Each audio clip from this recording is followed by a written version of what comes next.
திருப்பரங்குன்றம் அழகிய முருகா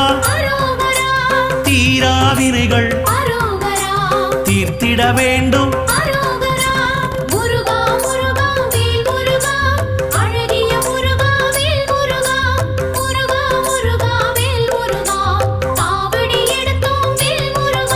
சுவாமி மலையனே ஏரகத்திரைவா அப்பனுக்கு பாடம் சொன்ன ஆறுமுகவேலா